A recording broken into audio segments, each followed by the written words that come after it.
This is Gene Monterastelli. Welcome to the Tapping Q&A podcast, recorded live to tape from Williamsburg in Brooklyn. This is episode 641, originally aired December 11th, 2024.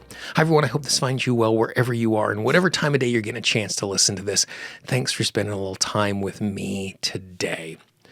One of the conversations that I have been having with my friends, my loved ones, my colleagues, my students, my clients is this sense of feeling small and overwhelmed by all of the things that are going on in the world.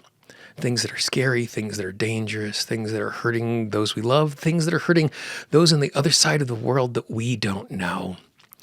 And in the face of all of the things that are going on, it's super easy to be hurt, to be drained.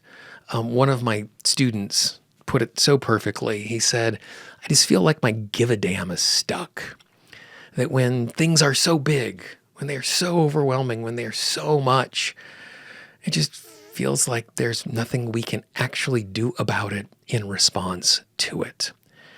And it makes sense. And it's hard. And so what we're going to do today is we're going to talk about how we can respond to feeling those particular emotions when the world just feels so big and so bad that it is overwhelming. Now, one of the things that we're going to talk about in this conversation is something that is called tapping. Tapping is this absolutely amazing tool that I use every single day to downregulate my negative emotions, to help me to be motivated, to help me to take action and clear resistance. It's something that you can do on your own. I use it with my clients as well. If you'd like to learn absolutely free how to tap, all you need to do is go to learn2tap.com.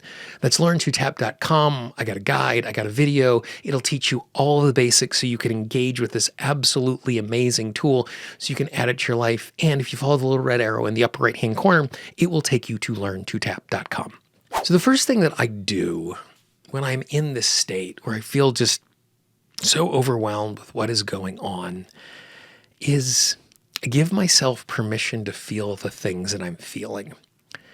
And for someone who is an action taker, for someone who is mission-driven, who wants to make the world a better place, who wants to respond to injustice, who wants to respond to things that are broken to make things better, it's really hard not to take action.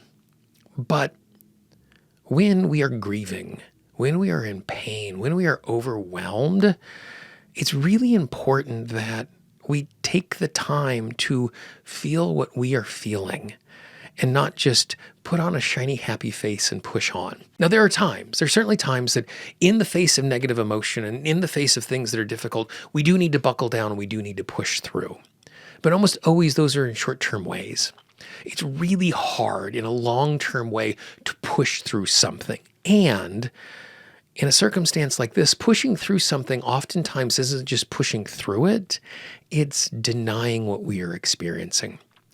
And if we don't take the opportunity to really process and heal and respond to what's going on, it's no different than, I've done this multiple times where I've injured myself and I woke up and I felt so much better and I went and I overexerted myself and I made the injury worse because I didn't give myself the time to heal. Or another thing that it's analogous to is when we're in a circumstance where we forgive too quickly. Forgive someone else, forgive ourselves, where we don't get an opportunity to actually have our hurt heard, then we're not forgiving. We're taking a pain and we're papering over that hurt, and that hurt is still there. And for me, forgiveness needs to be part of and the extension of the healing process. It's not the healing process. And so the first thing that I've given myself permission to do is just feel what I'm feeling. The second thing is, then I start to, how I engage in that feeling is I tap. But what's really important here is I'm not tapping to change my emotion. I'm not bringing reframes in. I'm not telling myself stories about how it's better than I think it is, or I need to be acting in a different way. Instead, I'm just giving myself permission to feel. And what's interesting for me is, just because of who I am, it's much easier for me to be honest with my emotions when I am tapping. And maybe that's because it feels like I'm responding to it and I'm not just sitting in it. That I have a hard time just kind of like sitting on the couch being sad, but I can sit and be sad as I tap. And for me, one of the analogies that I've been using a lot to try and process this is I don't want to be caught in a rut. I don't want to be wallowing in my emotions, staying stuck. And so I think about two things that turn. The first thing that turns is a record player. And as the record player spins around and around, when it hits the end, you can set your record player such that it's on repeat. So the moment it finishes the record, it comes back to the beginning and it does it again. And it comes back to the beginning and it does it again. The second type of turning is when you have a giant ball of yarn and you unroll it and you unspool it. You sit it on the ground and you send it off. And the interesting thing about just because of the geometry of a sphere, at the beginning as you unroll that ball of yarn, because the yarn that is unrolling is such a small percentage of the actual ball itself, that as it unrolls, at the beginning it doesn't feel like it's making any change. But over time, it slowly gets smaller and smaller and then eventually gets smaller really, really quickly. And so when I am feeling the emotion and I am tapping, for me it feels like that second bit. I'm not wallowing and staying stuck in it, playing it over and over and over and over again. But instead I'm letting it unroll. I'm slowly moving my way through it. And the difficult thing is that in a single tapping session, in a single moping session, in a single 24-hour period, it's really hard for me to tell, am I just wallowing in what's going on? Or am I slowly unraveling what is going on and letting myself be liberated from it? And so for me, the way I do that is I check it over time. Am I slowly feeling better? Am I slowly feeling grounded? Am I slowly engaging with all of this? And so before we're done, we're going to do some tapping like this. I'm going to show you exactly what it's like. It's super, super simple because I'm just giving myself permission to feel what I'm feeling. The third thing that is really useful for me, especially when I'm in a circumstance where I feel like something big is the thing that is causing the distress for me. An institution, a government, a country, something that is completely outside of my control, a giant corporation, whatever that thing is that it's really easy to feel like in those moments, it's 1 against 8 billion. It's me against the world. And one of my favorite phrases to tap on is, there is no such thing as people. And what I mean by that is people is a collective noun that we use to describe a group of individuals. There were people in the square. Well, really, there's 25 people who are in the town square, and all 25 of those people are individuals. But when I say people in the square, they're all exactly the same. And I can do that for any collection of people. And we emotionally respond to the world the way we describe it. And if I turn who I'm responding to into this single monolith that is all exactly the same, it's so easy for it to feel like it is overwhelming.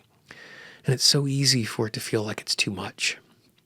When I give myself permission to recognize I am human in humanity, and the people I'm engaging with are human in humanity as well, it doesn't turn me into a doormat.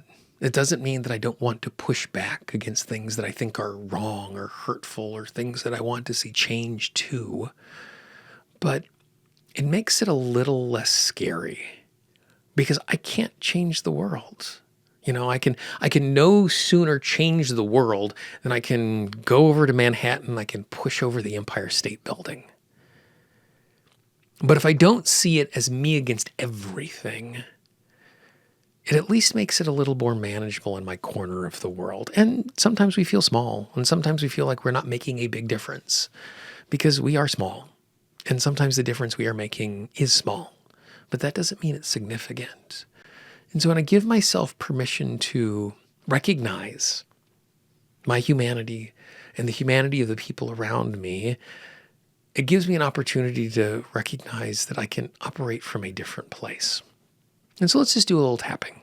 And this is what the tapping looks like when I am just feeling. Tap on the side of the hand, take a nice big deep breath.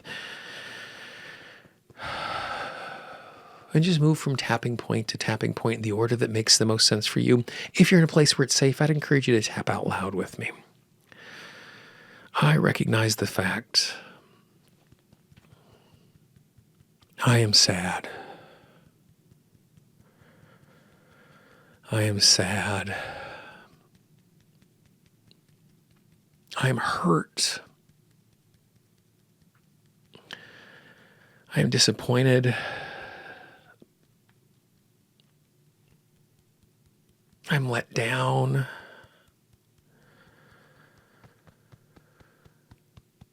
I am hopeless. I am sad. I am hurt. I am sad. I give myself permission to be sad.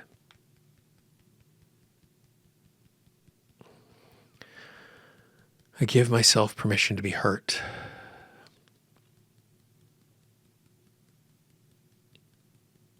I'm sad. I hurt. I'm disappointed in myself for feeling so sad. I'm disappointed in others. And I'm sad. And I am sad. And I hurt. I don't want to stay sad. I want to stay hurt.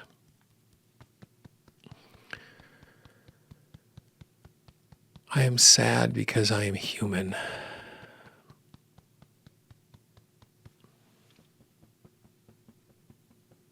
And acknowledging my sadness is humane. I give myself permission to be humane. I give myself permission to feel what I feel. Feeling what I feel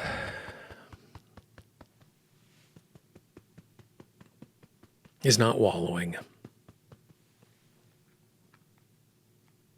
Feeling what I feel is not being stuck. Feeling what I feel is just feeling what I feel.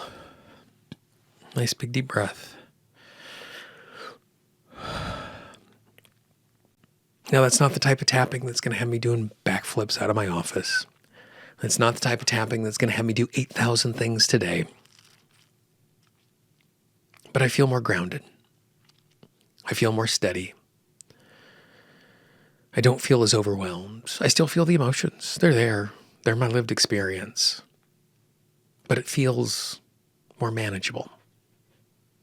Now, this is a radically different approach than most of the top podcasts that we do. I don't know if that process, if that tapping worked for you, but that is where I am right now. That is how I have been. That is how I've been helping others to kind of be in the moment and respond to what is going on. I hope there's some small something, a phrase or two inside of all of that that is helpful for you wherever you are.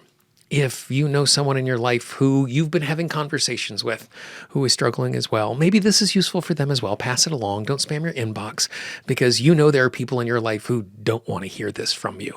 But there might be one or two who do. Pass it along. Even if they don't listen, just knowing that they're not alone in the struggle will make that struggle a little lighter and a little easier for them. And it'll make it a little lighter and a little easier for you because it's an action where you're connecting with someone else.